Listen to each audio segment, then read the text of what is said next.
De retour dans ce studio A de la 92.9, vous nous suivez sur jomafm.com, jomamedia.com, sur YouTube, Telegram et également sur Facebook. Nous vous en remercions et bienvenue dans la seconde partie de cette émission, le Grand Oral. Le Grand Oral reçoit dans cet autre numéro comme invité Monsieur Jean-Baptiste Béavogui. Il est le président du parti Guinée de tous. Avec lui, on va parler de l'actualité, mais également son ambition et pourquoi il n'a pas participé justement, il n'a pas voulu participer à ce scrutin du 18 octobre. Monsieur Jean-Baptiste, merci d'avoir accepté notre invitation. Hier, vous avez tenu un point de presse, j'étais là, je vous ai suivi.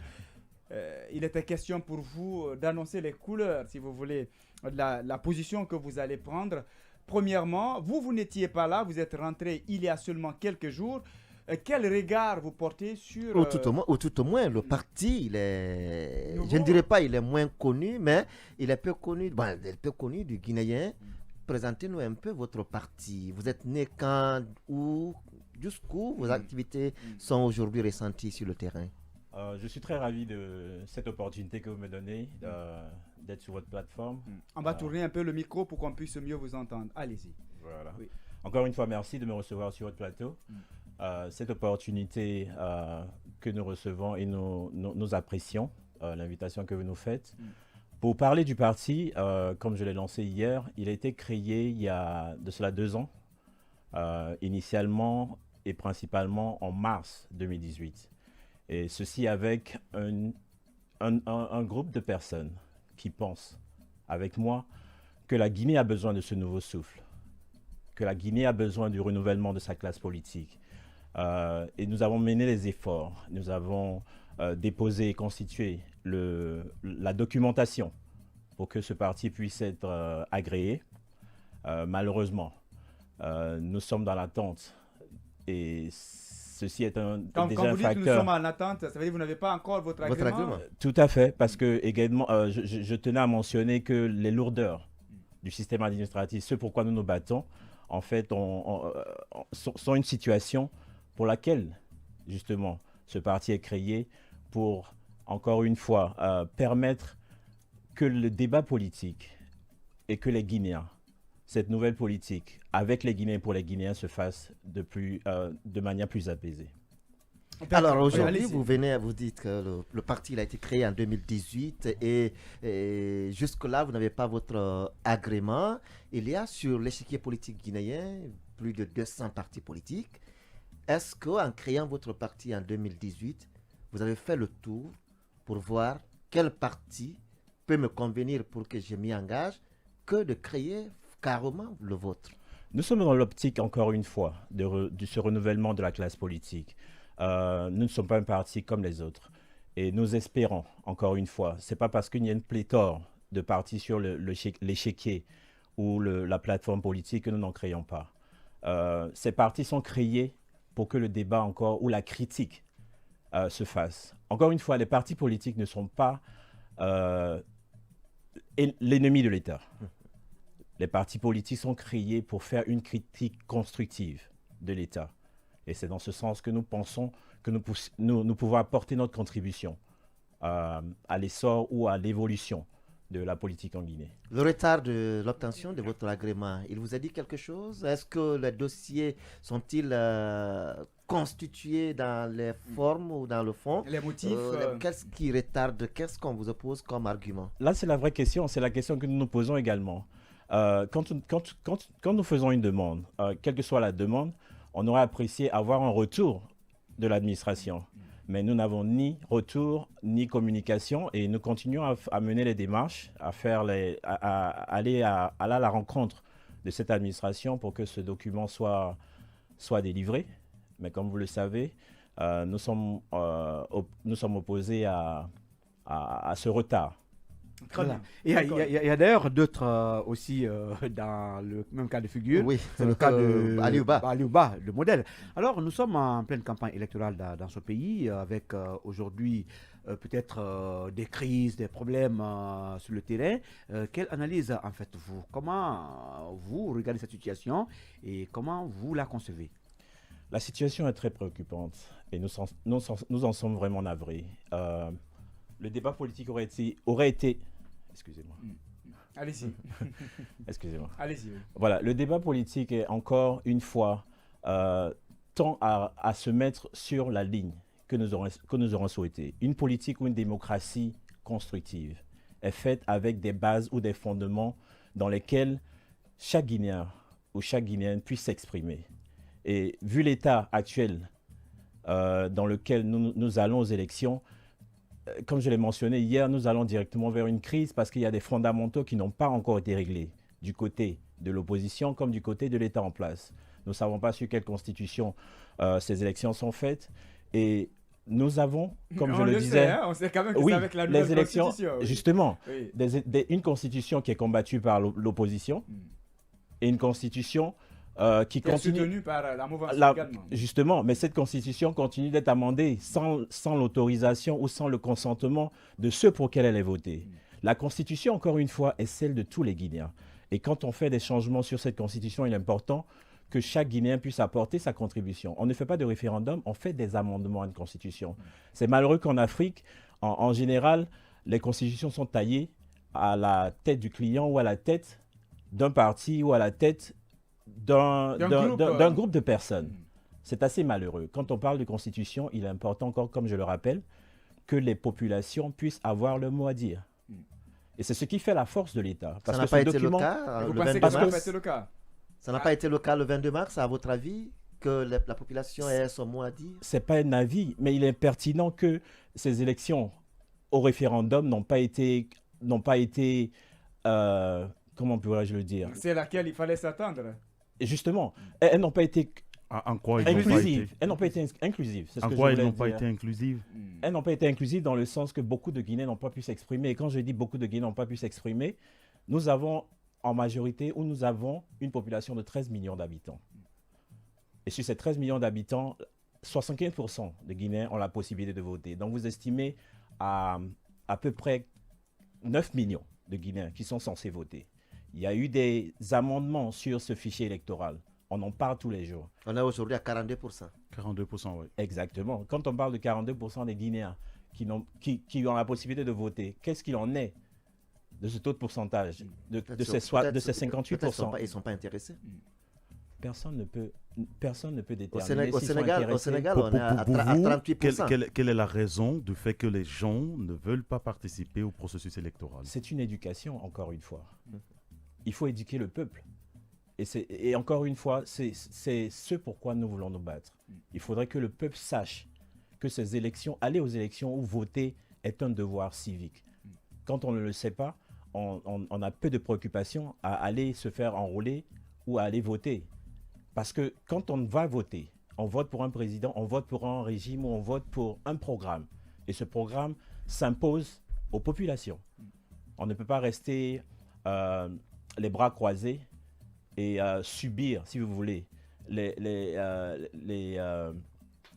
conclusions des autres. Tout à fait. Et revenons à mes questions. Je pense que ma question n'est pas répondue. justement. Aujourd'hui, pendant cette campagne, il y a de l'incitation à la révolte, à la haine régionaliste et ethnocentrique. Et comment vous, personnellement, vous réagissez à cette situation? Est-ce que c'est d'abord votre lecture qu'il y a effectivement incitation à la haine, à la révolte, à l'ethnocentrisme? Encore une fois, il est très malheureux que la culture politique en Afrique se résume à des égos ou une haine religieuse très souvent ou ethnique. Et cette ethnostratégie qui est présentée par les pouvoirs en place est difficile à gérer par les populations. Les pouvoirs en place, vous avez dit. Les pouvoirs en place et les régimes en place qui se sont succédés ont malheureusement cultivé cet ethnocentrisme qui aujourd'hui s'applique aux partis politiques. Parce que les couleurs des partis politiques aujourd'hui sont foncièrement ethniques. Je suis désolé de le dire. Et c'est ce pourquoi nous nous battons. Nous espérons, en tant que Guinéens de tous, rallier ou fédérer, encore une fois, tous les Guinéens. Quand je dis tous les Guinéens, c'est ceux du Nord, ceux du Sud, ceux de l'Ouest et de l'Est, quelles que soient les religions, quelle que soit, encore une fois, l'ethnie. Et notre discours n'est pas ethnique. nous tenons à le rappeler, notre discours ne sera jamais ethnique. Nous espérons rallier, encore une fois, tous les Guinéens, sans distinction. Oui, mais vous intervenez vous-même, vous l'avez dit, vous arrivez à un moment où c'est la situation qui prévaut dans notre pays. Comment allez-vous faire une place si déjà les régions sont réparties entre les leaders, ou en tout cas les ethnies s'arrangent derrière leurs fils? Vous, en quelques mois, comment pouvez-vous justement changer cette donne, ou en tout cas vous faire une place? La situation est déjà chaotique, comme on le rappelle. Et encore une fois, nous ne sommes pas dans l'éphémère, nous ne sommes pas dans la précipitation. Nous espérons, encore une fois, éduquer le peuple pour que cette mentalité limite que certains ont ou voient la politique puisse changer. La situation est déjà chaotique, ça, personne n'en doute. On ne peut pas espérer des élections apaisées, c'est dommage, dans ce contexte dans lequel on est. Et comme je l'ai mentionné hier, et quand je continue de le mentionner, nous allons tout droit vers une crise. Et la suggestion que nous aurons espéré faire, c'est qu'au lieu de tirer la charrue par les bœufs, au lieu de tirer du moins la charrue avant les bœufs, on aurait pu s'asseoir en tant que politique ou en tant que citoyen de ce pays pour prendre ou pour faire pour poser des fondamentaux essentiels pour que nous puissions parler de démocratie. On ne légitimise pas une démocratie avec des principes autocratiques. Il est impossible de le faire. Donc il est important que nous puissions encore une fois rappeler au peuple de Guinée, à tous les décideurs, à tous les dirigeants, que nous pouvons encore nous asseoar. Au lieu de partir à la crise et penser à une transition, on peut la faire maintenant pour régler certaines failles, pour que nous puissions avoir des élections inclusives où le peuple de Guinée, encore une fois de celui de quel il s'agit, puisse déterminer qui sera à la tête du pays. À vous écouter, on pense un peu à la position qu'a souhaité par exemple Baouri, qu'il faut aller aujourd'hui à l'ouverture d'une transition et amener les Guinéens, ou permettre aux Guinéens de s'asseoir, de définir les fondamentaux. Est-ce qu'aujourd'hui, c'est votre position aujourd'hui qu'il faille recaler encore ce scrutin du 18 octobre prochain et définir les bases pour que les Guinéens s'asseyent et qu'on dise réellement quelle nature de gouvernance on souhaiterait avoir?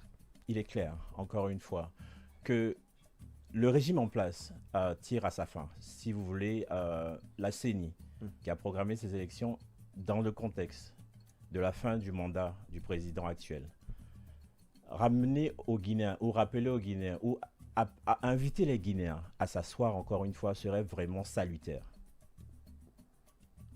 Parce que aller à des élections dans le contexte actuel, comme je le mentionne et je le répète encore une fois, nous allons tout droit vers une crise. Est-ce que ça ne pourrait pas créer d'autres problèmes quand on sait qu'aujourd'hui, la question qui tienne à cœur le FNDC, par exemple, le départ coûte que coûte du président Alpha Condé du pouvoir pour parjure, pour trahison, haute trahison et autres. Est-ce que penser à cette fenêtre ouverte, cette transition, vous ne pensez pas que la crise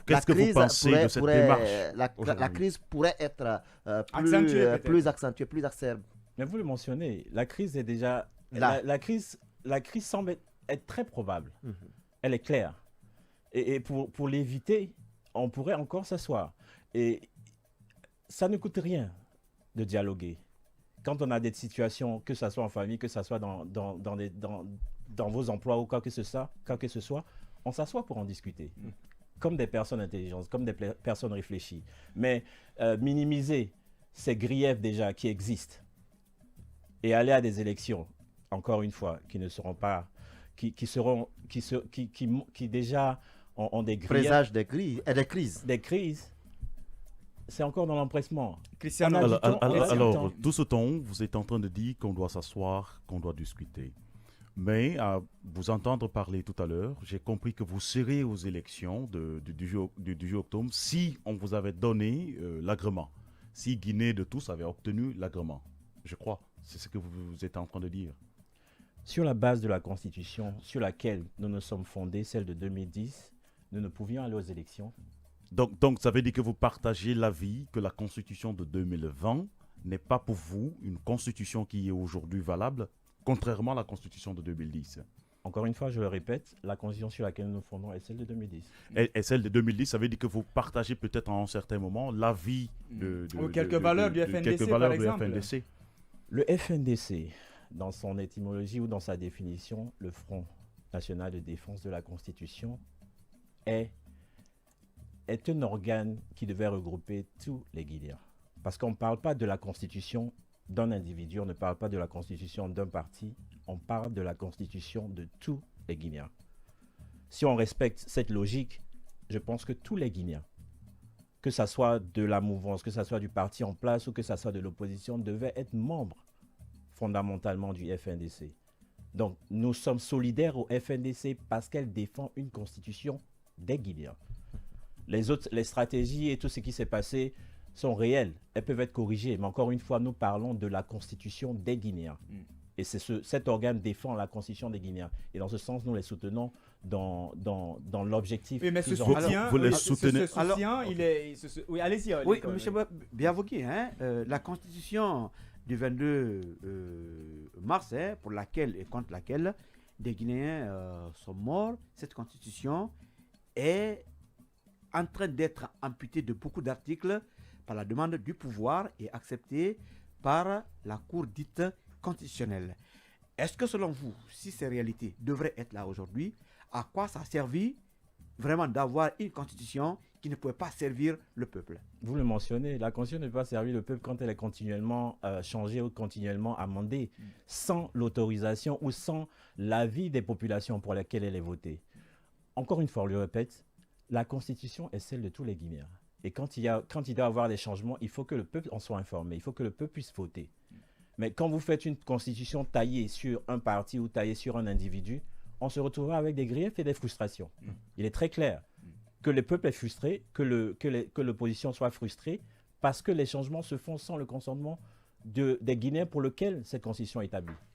Par rapport à votre positionnement sur l'échiquier, j'ai envie de savoir, est-ce que le parti Guinée de tous relève de l'opposition, du centre, ou même proche de la mouvance présidentielle? Nous sommes de l'opposition et nous souhaitons l'alternance. De l'opposition républicaine ou plurielle? De l'opposition, il y a l'opposition politique, il y a l'opposition plurielle et républicaine et tout. Nous sommes un parti néo-socialiste, encore une fois, et nous espérons établir ce système où nous ne parlerons plus d'une pluralité, si vous voulez, de partis où il n'y a pas de suite, si vous voulez, dans les programmes. À l'exemple des États-Unis, par exemple, nous avons une démocratie, nous avons un parti démocratique, un parti républicain, où les idéologies et les principes sont établis. Vous voyez? Et dans ce cadre, on sait pertinemment les programmes d'avance. Ce n'est pas pour des individus qu'on vote, c'est pour des programmes. Et vous rendez compte qu'en Afrique, on vote pour des individus, ils arrivent au pouvoir 5 ans, 10 ans, on reprend à zéro quand un autre individu arrive parce que c'est des programmes différents. Ils partent carrément avec la base, avec tout ce qu'ils ont. Tout à fait. Tout ce qui est bâti est rasé après le départ des politiques qui arrivent. Et c'est vraiment dommage, c'est malheureux qu'en Afrique, on est toujours en train de recommencer les efforts que nous faisons. Alors, vous arrivez aujourd'hui à un moment où on parle... le bipartisme, c'est cela? Tout à fait. Alors, le bipartisme, même si ça ne se dessine pas exactement aujourd'hui sur le terrain, mais les tendances montrent les grandes forces, le RPG Arc-en-Ciel, l'UFDG, au point que certains pensent qu'il faut que d'un côté ou de l'autre, chacun essaie de fédérer pour aller. Quelle est aujourd'hui la réelle position de votre parti face à ces deux camps, finalement? Pour la première partie de votre question, pour répondre à la première partie de votre question, la démocratie, c'est un mode d'emploi. Elle a des principes, elle a des règles. Quand on n'applique pas ces règles, on n'est plus en démocratie. Elle peut s'adapter. Il y a des situations qui font que certains pays adaptent leur réalité, adaptent leur culture à cette démocratie. Mais quand elle est constructive, oui. Mais quand une démocratie n'est pas suivie à la lettre ou suivie dans les principes pour lesquels elle est établie, on voit des difficultés. Et comme je le mentionne, il y aura toujours des frustrations. Pour vous, quelle est la raison ou la cause de ces différentes frustrations? Oui, mais avant, il n'a qu'à répondre à la question. Quel est le camp, finalement, que vous choisissez? Nous sommes pour l'alternance. Et dans l'opposition, nous voulons un changement. Et c'est ce pourquoi nous nous battons. Et le pouvoir en place ou le régime en place est à la fin de ces 2 mandats. Et sur la Constitution encore de 2010. Ça veut dire que vous n'êtes pas candidat, mais vous soutenez la candidature d'un parti? C'est pas une déduction. C'est pas une déduction. Alors, c'est une question. C'est une question sous une autre forme. Ok. C'est pas... Bon, bref, comme je le disais, nous sommes pour l'alternance. Pour cette élection, comme je l'ai dit, nous préférons rester en retrait et participer à la construction d'une démocratie plus stable. Oui, mais est-ce que ça... Dans les 2 cas, comme je l'ai mentionné hier, on ne peut pas faire un vote sur une constitution préalablement pour l'opposition contesté. Vous voyez, l'opposition conteste une constitution et souhaite être élue à cette constitution. De facto, c'est illégitime. Elle est illégitime. L'élection sera illégitime bien pour l'opposition comme pour le parti en place. Donc, mais est-ce qu'elle avait le choix? Est-ce qu'elle avait d'autres... Vous pensez qu'elle avait d'autres alternatives, par exemple, qu'elle pouvait choisir que d'aller à ce scrutin? C'est pour ça que je disais qu'il est important qu'on s'asseye pour en parler. On n'est pas dans la précipitation. On fait toujours les choses précipitées. Et c'est pourquoi on se retrouvera en train de gérer des crises qu'on aurait pu éviter. Oui, mais l'alternance aujourd'hui que vous caressez tant, l'alternance que vous caressez tant, il y a des partis de l'opposition, du FNDC qui sont dans la course, qui aussi caressent cette alternance. Pourquoi rester indécis? Pourquoi ne pas les accompagner justement l'accompagner pour obtenir cette alternance? Même si au lendemain, il faut ouvrir vraiment des assises. Nous sommes ouverts au dialogue. Encore une fois, et nous avons un principe très simple qui sur les fondamentaux de notre parti, qui sont la liberté, l'unité et la prospérité. Et nous espérons que cette génération consciente, que nous espérons rallier à notre cause, puisse aller dans le même sens. Quand je dis que nous sommes ouverts, nous sommes prêts au contact, nous sommes prêts à dialoguer avec les partis en place, mais dans la mesure où ces partis sont dans la même directive ou dans les mêmes perspectives que nous. Donc, oui, allez-y. Vous avez parlé d'alternance. Et pourtant, l'alternance s'obtient dans les urnes, partant à l'élection. Et aujourd'hui, la démarche de certains, c'est que pour eux, l'élection ne devrait pas avoir lieu et que la constitution de 22 mars 2020 ne serait pas une constitution valide, parce que je pense que vous défendez déjà cette position. Alors, est-ce qu'il n'y a pas une petite incompréhension sur l'orientation que vous êtes en train de donner? C'est-à-dire, vous êtes pour l'alternance, mais il ne faut pas quand même aller aux élections. Et que les gens devaient s'asseoir pour discuter. C'est notre principe, en fait, comme je le rappelle. Je pense que la question revient. C'est que les élections, comme je le dis, dans le contexte dans lequel on est, sont déjà biaisées. Et biaisées dans le sens que il y a des principes ou des fondamentaux qui n'ont pas été faits. Comme quoi et quoi? On parle de constitution. La constitution, encore une fois. On revient sur les mêmes questions. On revient sur le fait de cette constitution, on revient sur le fait de ce fichier. Il y a déjà un problème, il y a déjà ces griefs qui ont été déjà posés. Et quels sont ces griefs-là? Nous avons envie que vous allez directement sur les pans et que vous touchez un à un. J'ai parlé tantôt du fichier électoral. J'ai parlé initialement du taux des personnes qui iront voter. Comme je l'ai dit, nous sommes une population d'environ 13 millions d'habitants. 9 millions au minimum sont éligibles à faire ce vote. Mais nous constatons qu'il n'y en a que 5 millions à peu près. 5 millions 410,89. C'est déjà un fait. Ceci est déjà un fait. Nous avons une constitution qui continue pertinemment d'être amendée. Même pas amendée, qui continue d'être rectifiée. On ne peut pas rectifier une constitution du jour au lendemain pour l'adapter à des circonstances ou à des individus. Favorable, justement. Favorable en fonction de la personne. Justement, quand on va dans ce contexte, on parle plus... c'est sur quelle constitution l'élection se fait? Très bien. Alors pour vous, quelle est la vision de Guinée de tous? Quelle est votre vision aujourd'hui? La vision par rapport à... Parce que j'ai suivi votre intervention dans une vidéo, excuse-moi Lincoln, dans une vidéo de quelque chose de 2 à 3, 4 minutes, je crois, où vous avez parlé de jouir de la providence et beaucoup d'autres visions. Vous avez évoqué beaucoup d'autres visions, ou inuire les Guinéens, et que vous rappelez carrément cette belle phrase qui vient de la Bible, Marc 9, 23, tout est possible à celui qui croit. Alors pour vous, quelle vision vous voulez présenter aux Guinéens aujourd'hui? La vision de la Guinée de tous, encore une fois, est celle d'une génération consciente. Quand je parle de génération consciente, c'est celle de tous les Guinéens. Nous voulons faire la politique pour et avec les Guinéens. Donc ce sera une démocratie ou une vision où tous les Guinéens pourront ensemble décider de leur lendemain pour que nous puissions être harmonieux, intègres et jouir de cette providence divine. On le rappelle tout le temps, la Guinée est un scandale géologique. Il faut bien que les populations de ce pays puissent en jouir. Puissent tirer profit de tout à fait. Privilèges. Nous ne sommes pas pauvres en Afrique. Nous ne sommes pas pauvres principalement en Guinée. Nous avons les richesses humaines, nous avons les richesses matérielles, nous avons les richesses dans nos sols qui peuvent permettre une indépendance économique, socio-économique qui permettra à tous les Guinéens de vraiment savourer cette richesse. D'accord. Alors, au niveau du fichier électoral qu'on évoquait tout à l'heure, est-ce qu'aujourd'hui, peut-être vous portez des griefs par rapport à la répartition du corps électoral qui peut-être donne 22% à une région comme Kankan au détriment de Conakry, la capitale, et d'autres régions qui sont presque inhabitées selon ce qui nous a été présenté?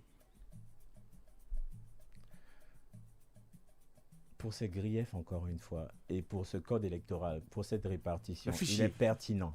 Il est pertinent que ces informations produites par la CENI sont fallacieuses. Bon. Elles sont très fallacieuses. Il est important, encore une fois, de revenir sur ces chiffres.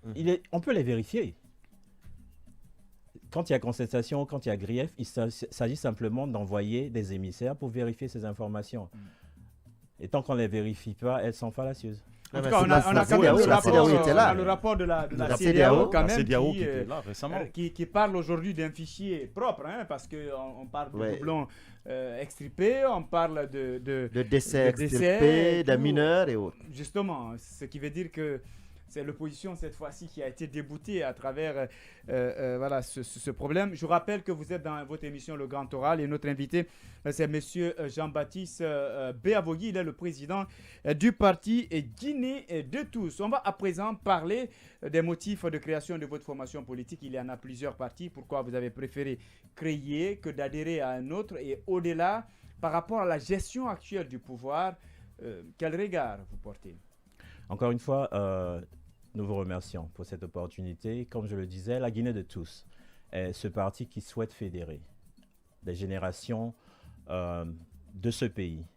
Une génération consciente, une génération qui veut voir ou profiter des ressources de ce pays, qui veut la justice, qui veut être solidaire, qui veut marcher sur ce développement que nous souhaitons tous pour notre pays. Cette réflexion, encore une fois, nous a apporté à la création de ce parti, comme je le disais, avec des jeunes de partout. Ce n'est pas seulement des jeunes de l'étranger. Encore, nous sommes patriotiques. Nous restons patriotiques et nous voulons instaurer ce patriotisme. Nous voulons espérer ce nouvel espoir qu'une Guinée meilleure est possible. Et c'est ce pourquoi nous nous battons et c'est pourquoi nous nous battrons à éduquer les populations, à les réorienter vers cet espoir, à les réorienter vers ce désir de voir une Guinée meilleure.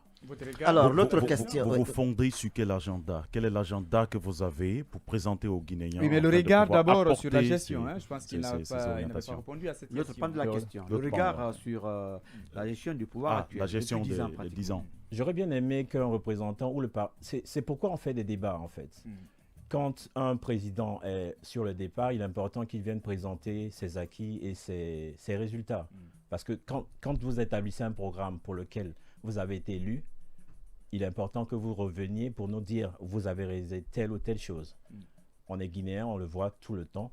Il y a encore des questions à se poser. quand on fait la balance avec les investissements qui ont été reçus par notre pays, on est dans le dommage de constater que le Guinéen est toujours à ce statut où il a encore à se poser des questions. Il n'y a pratiquement rien à changer. Ah, rien n'a changé pour vous? Quand je dis rien n'a changé, dans la balance, comme je le répète, dans la balance, on voit que beaucoup de choses beaucoup d'investissements qui ont été faits n'ont pas été productifs parce que le Guinéen continue à vivre dans des conditions précaires. Le système routier, on le voit. Le besoin reste toujours. Le besoin reste toujours le même. Et c'est ce pourquoi nous voulons nous battre. Nous voulons nous battre pour que la répartition des richesses de ce pays se fasse sur toute l'étendue du territoire. Quand on parle de développement, ce développement ne doit pas se limiter à Conakry. Il doit se faire dans toutes les régions. Notre système sanitaire est précaire. Le système éducatif est vraiment lamentable. Il est important que le peuple puisse éduquer. Parlons des universités. Nous pensons créer des institutions. Nous pensons bâtir des institutions. Nous pensons travailler sur l'énergie de ce pays. Et nous pensons vraiment imposer une gouvernance. Une gouvernance dans laquelle tout se fera avec plus de justice pour que les Guinéens puissent s'exprimer. Au point qu'on revoit toujours les mêmes politiques. Lincoln voulait placer d'abord un mot avant. Alors, les mêmes politiques avec les mêmes expressions. Nous voulons. Et quand on vous pose la question de savoir avec quelle machine vous comptez obtenir la satisfaction dans le domaine énergétique, les infrastructures routières, les écoles que vous annoncez, dont vous annoncez la construction. Est-ce que déjà vous pensez qu'on n'a pas tapé à la bonne porte et vous avez une autre façon de proposer réellement ces changements? D'où ma question sur l'agenda qui n'est pas encore répondu, qui n'a pas été répondu. Tout est sur la gestion. Tout est sur la gestion. Les ressources existent. Donc nous allons nous baser sur les ressources que nous avons principalement, parce que nous avons des richesses.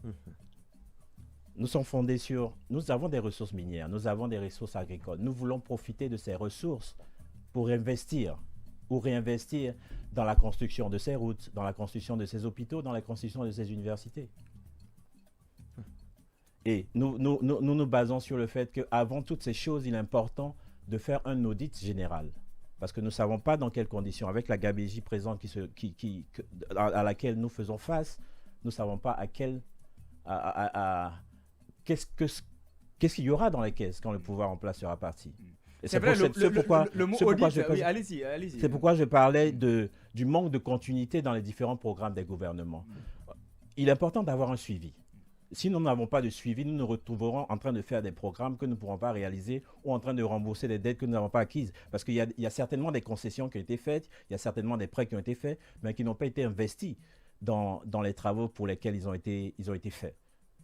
Quand vous prenez par exemple le système routier, juste un exemple, dans les pays développés, les saisons, on fait des travaux routiers suivant une périodicité. Saison. Tout à fait. Ouais. J'ai été navré de savoir que il a fait beau par exemple. Il a fait beau hier, il a fait beau pendant toute cette semaine. Il y a quelques pluies ça et là, mais que des travaux soient arrêtés pour un projet qui est entamé, il est inconcevable que ça se passe. Parce que tant que le travail n'est pas effectué, ou tant que le travail n'est pas complété, il ne peut pas s'arrêter. Donc il y a un souci certainement, soit dans la gestion de l'investissement qui a été fait par rapport à cette construction, ou dans les personnes qui le font. C'est ces questions que nous aimerions nous poser et aimerions résoudre avec le peuple dans une gestion vraiment transparente et saine. Vous avez parlé d'audit. Hein? On sait ce qui arrive souvent. Je ne dirais pas que ça va être un cas similaire. Vous êtes président d'un parti politique. Vous voulez conquérir le pouvoir. Une fois, pour accéder à ce pouvoir, parfois, il y a des besoins d'alliance. Vous signez des alliances et vous venez. Vous faites l'audit. Vous vous retrouvez avec votre entourage épinglé. Et finalement, l'audit se retrouve dans le tiroir. Est-ce que aujourd'hui, vous pensez que dans notre pays, et surtout avec ce système en place, il y a une possibilité de faire véritablement les audits et faire tomber des têtes? C'est ce dont nous parlions. Nous voulons faire la politique différemment. On ne peut pas faire la politique différemment et se focaliser sur un système qui existe déjà. C'est ce système que nous voulons changer. Cet audit se fera, il est important de le faire. Dans toute institution, on fait des audits pour confirmer les avoirs, pour programmer d'autres programmes. ou pour programmer d'autres investissements.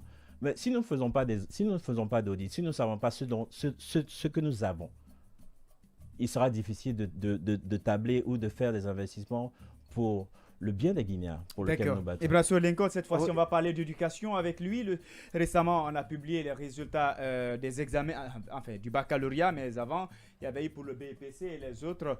On regarde peut-être sur le système. Oui, effectivement, beaucoup d'échecs cette année au niveau des différents examens. Pour vous, qu'est-ce qui ne marche pas au niveau du système éducatif guinéen ces derniers temps? Le système éducatif doit être réformé. Il est important de relever le défi pour que l'accès à l'éducation soit pour tous les Guinéens.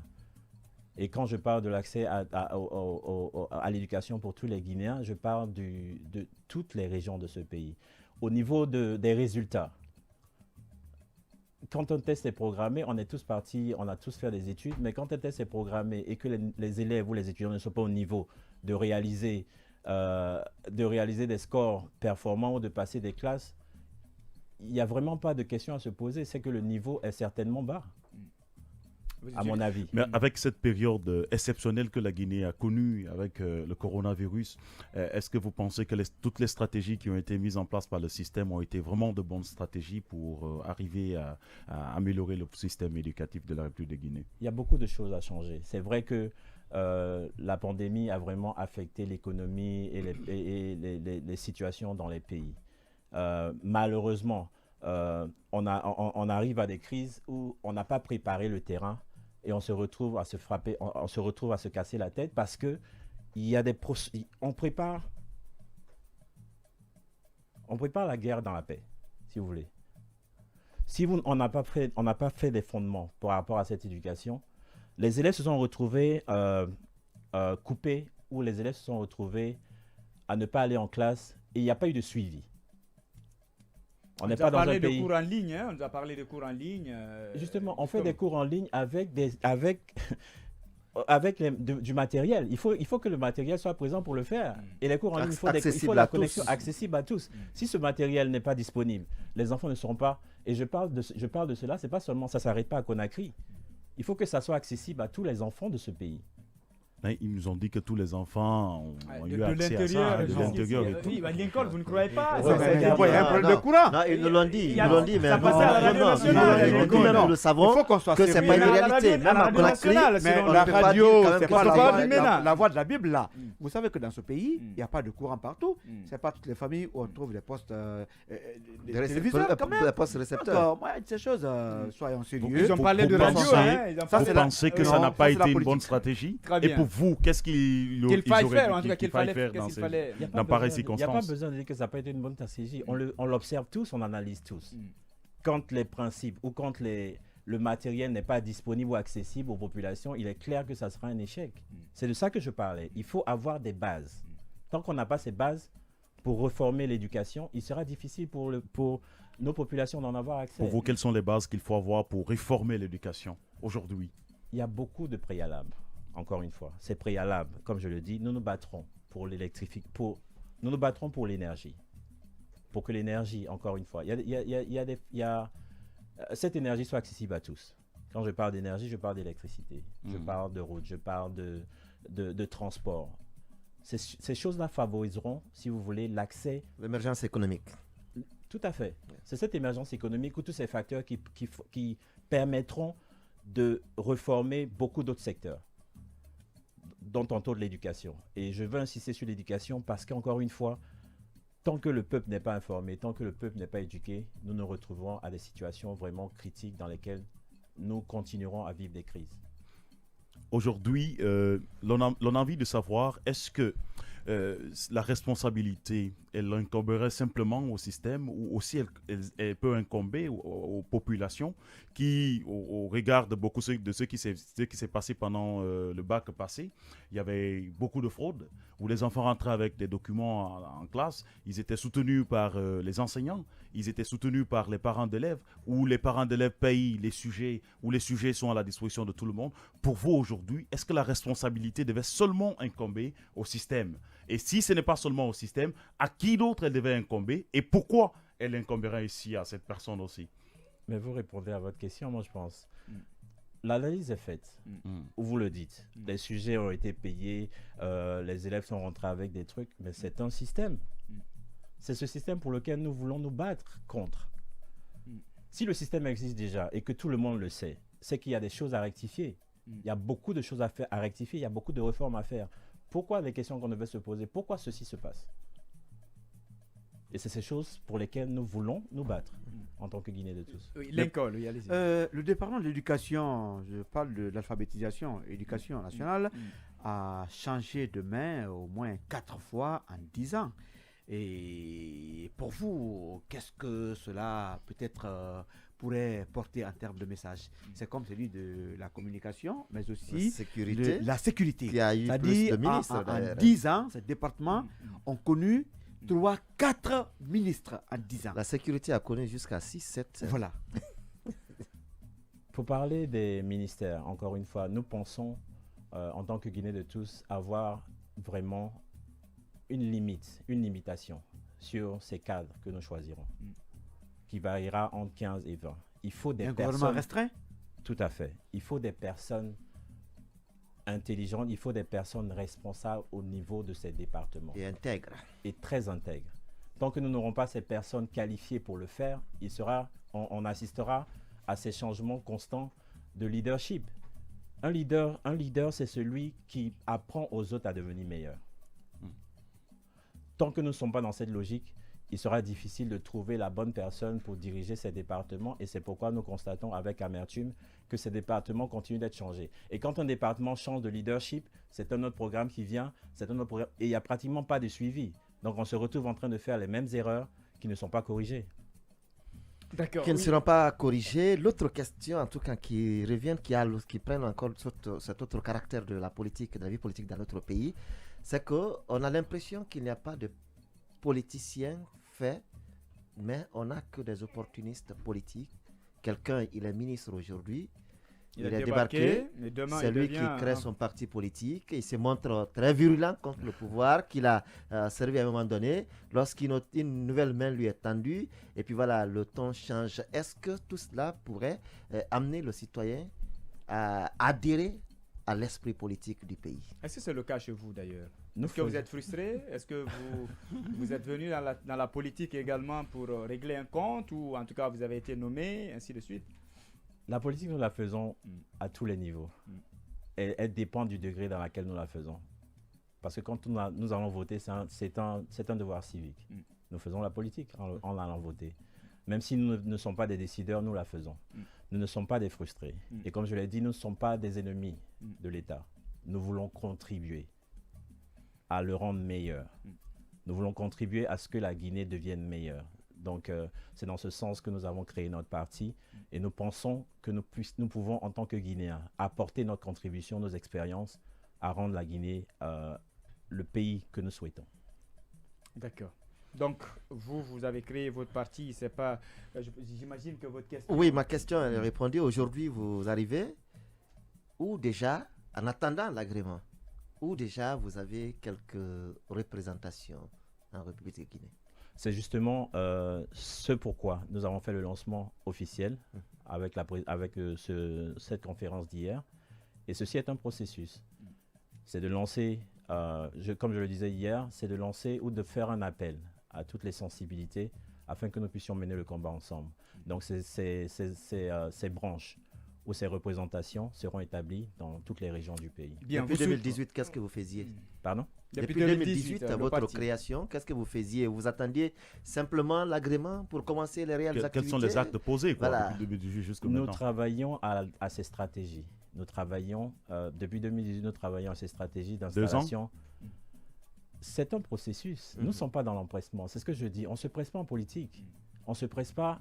On n'est pas en quête de richesse ou de biens. On est dans la mentalité que ceci est un processus.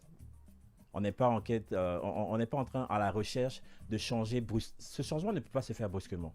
Il prendra du temps. C'est un process. Voilà, il prendra du temps, et nous sommes patients. Nous serons patients, assez patients, pour que nous puissions installer nos bases, puissions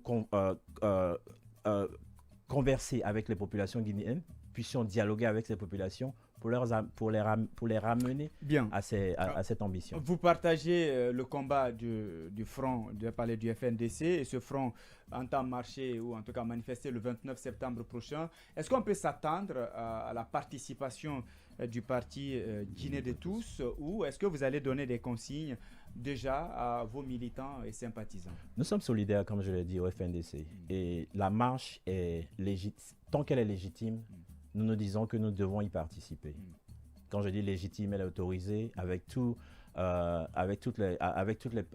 documentation. Tout à fait. Il est légitime pour le FNDC, comme je le disais tantôt, qui se bat pour la Constitution des Guinéens, de pouvoir marcher, de pouvoir protester. C'est un droit légal. Et je ne vois pas pourquoi nous nous opposerons à les soutenir, puisque nous sommes foncièrement en accord avec cet organe qui défend la Constitution. Cette plateforme du FNDC, elle est appréciée par une frange de la population dans ses façons de faire, mais par contre, d'autres pensent qu'elle manque de bonnes stratégies. Vous observez quand même les différentes activités du FNDC. Pensez-vous qu'elles sont les bonnes qui permettent l'atteinte des objectifs? Le FNDC est une organisation citoyenne. Et dans ce sens, c'est vrai qu'on va dire que, parlant des stratégies, il est important que le FNDC... Il est important pour le peuple de Guinée de savoir que le FNDC n'est pas un parti, d'abord. Il est constitué de partis, il est constitué d'organes de la société civile et de toutes ces institutions. Et dans ce sens, il est important que tous ces groupes puissent s'asseoir et discuter des stratégies. Mais il est malheureux de voir que, si vous voulez, les partis ont pris le dessus. Ceci ne devait pas être le cas. Il y a un leader au FNDC qui aurait dû prendre la main ou qui aurait dû prendre les décisions, qui aurait dû être la voix. Il y aurait pu y avoir deux fronts, si vous voulez, pour cette lutte ou cette alternance. Le FNDC aurait pu mener son combat citoyen en tant qu'organisation, et les partis politiques auraient dû mener eux aussi leur combat de leur côté. Finalement, c'est ce qui complique en ce moment, si vous voulez, la démarche au niveau du front. On parle de division parce que les autres... Parce que c'est le même peuple là. En tout cas, c'est le même groupe de personnes qui sont à la fois militants et puis membres du FNDC. Société civile. Mais je l'ai mentionné tantôt, je le disais tantôt. Je disais que le FNDC est le groupe, devait être l'organe de tous les Guinéens. Donc il peut y avoir des départs, il peut y avoir des rentrées, mais l'essentiel, c'est que le combat ou l'objectif est celui de la Constitution pour laquelle tous les Guinéens ont voté. Alors, le départ de Alpha Condé aujourd'hui, qui est leur mot d'ordre, pour le 29, manifester jusqu'au départ de Alpha Condé. Nous sommes pour l'alternance. Oui, mais basé sur la Constitution de 2000. L'alternance peut être dans les urnes, tout comme aussi, comme on l'entend, il faut manifester jusqu'à son départ. Basé sur la Constitution de 2010, le régime en place ou le président en place ne devait pas faire partie de cette élection. Quand le FNDC dit manifester jusqu'au départ, c'est légitime. On l'a mentionné tantôt. Tant que tout est fait dans la légitimité, tant que tout est autorisé, le FNDC a le droit légal de manifester ou de protester. Cette expression est généralement reprise. On dit que ta liberté s'arrête là où commence celle des autres. Et depuis 2010, et même tout récemment, depuis 2019, j'ai venu vraiment en 2019, où il y a beaucoup de manifestations, il y a des casses par exemple des environnements publics, des voitures privées à des gens. Quel est le regard que vous portez sur ça, puisque vous partagez aujourd'hui cette décision du FNDC de pouvoir défendre la Constitution? Les marches sont censées être pacifiques. Les marches normales sont censées être pacifiques. Et c'est malheureux que notre justice soit encore assez... ne fasse pas la part des choses dans ces manifestations. Parce que dans tout dégât ou on a eu plus de 200 morts. Il n'y a pratiquement pas eu de justice pour ces victimes. Il y a eu des casses. Dans tous les pays organisés, quand il y a des casses, il y a des arrestations, il y a des jugements. La justice ne fait pas la part des choses jusqu'à preuve du contraire. C'est assez malheureux. Il y a des conditions qu'on ne peut pas éviter pendant des marches, malgré qu'elles soient pacifiques. Nous ne prônons pas la violence. La Guinée de tous ne prône pas la violence. On peut faire des marches pacifiques, protester contre un régime ou protester contre des conditions dans lesquelles le peuple vit. Mais quand nous allons à des casses ou des morts d'hommes, ça devient un autre débat. Oui, Et ce débat peut être résolu quand il y a une justice transparente. Et voilà. Et ma question, c'est relatif à cette justice. Je voulais juste avoir son regard par rapport à la justice guinéenne. L'appareil judiciaire. Général, hein. L'appareil judiciaire dans la généralité. L'appareil judiciaire. Parce qu'en fait, si je peux placer ça, effectivement, dans la même vidéo que j'ai vue de lui, il parle de restaurer la justice, quoi, établir une justice. Quel est le regard que vous portez et qu'est-ce que vous comptez faire pour établir effectivement cette justice en République de Guinée? Il faut des hommes intègres à la place qu'il faut, comme on le dit. Dans tout système judiciaire, il y a des procédures. Quand une personne est arrêtée, il faut qu'elle ait le droit de pouvoir se défendre. Il faut que cette procédure puisse l'incriminer ou le relaxer. Mais nous constatons avec amertume que beaucoup de choses se font dans ce pays sans justice. Je parlais de 200 morts. À quel moment la justice est levée pour même mener des enquêtes sur ces morts? Ça, ce n'est qu'un exemple. Mais il y a beaucoup de faits qui font que le Guinéen a peur de son système judiciaire. Parce que rien ne se résout dans le circuit judiciaire. C'est toutes ces choses que nous espérons avoir à résoudre en amenant des hommes intègres. Et cette séparation de pouvoir pour laquelle nous nous battons, il faut des institutions fortes. Quand je parle d'institutions fortes, il faut qu'une justice impartiale soit établie et que ces justiciers puissent effectuer leur travail dans les normes et dans le respect du jugement qu'ils ont fait de leur travail. D'accord. L'autre question, toujours sur, je vais dire, la scène politique de notre pays. Et vous avez répondu partiellement à ma question. Est-ce que vous pensez aujourd'hui que le citoyen n'est pas en train de se lasser de la politique ou du politicien guinéen? On ne peut pas se lasser de la politique tant qu'on vit, comme je le mentionnais. On fait la politique, on la vit continuellement. Oui, mais lorsque vous vous battez des années durant pour une valeur, à l'arrivée, vous vous retrouvez ou déçu même les porteurs oui. de voix politiques ne semblent pas rassurés sur leur objectivité. Je rappelais tout à l'heure les anciens ministres qui viennent, qui partent, tout ça, ils viennent avec des mots, ils viennent avec des promesses, mais lorsque une main est tendue là, on les retrouve encore changés comme si c'était des caméléons. Est-ce que tout cela n'amène pas le peuple, le citoyen, à se lasser, à se dire, ben après tout, il y a quoi derrière? C'est ce renouvellement de ces classes politiques dont nous parlons, et c'est ce renouvellement que nous espérons entamer. Nous réaliserons les promesses que nous nous sommes fixées, nous réaliserons les engagements que nous sommes fixés. C'est vrai que le peuple de Guinée a beaucoup souffert de ces politiques. Et je ne manquerai pas de le dire, la classe intellectuelle d'Afrique en général a échoué par rapport à la gestion de nos ressources, de nos pays. Nous devons nous remettre en question, il est très important de le faire, et de repartir sur de bonnes bases. On peut avoir fait des erreurs, mais on peut les corriger. Nul n'est parfait. Et c'est ce pourquoi nous voulons nous battre, afin que les personnes désormais qui prendront les rênes ou le leadership de ce pays puissent être des personnes intègres qui amèneront ce développement en Afrique et en Guinée. Bien, on est pris par le temps, Desco, mais avant, un message à l'endroit non seulement de l'opposition, de la classe politique en général, ou même à vos militants et sympathisants à voter pour ou contre qui? Encore une fois, merci. Les consignes, hein? Merci infiniment pour, encore une fois, cette opportunité que vous m'avez offerte. Le message est à tous les Guinéens et nous espérons que ce changement ou cette alternance est très proche. Et nous espérons la mener ensemble, unis, pour que notre pays puisse prendre l'essor et puisse profiter des ressources que nous avons. La Guinée de tout ce parti est le vôtre. Et nous espérons mener ce combat ensemble.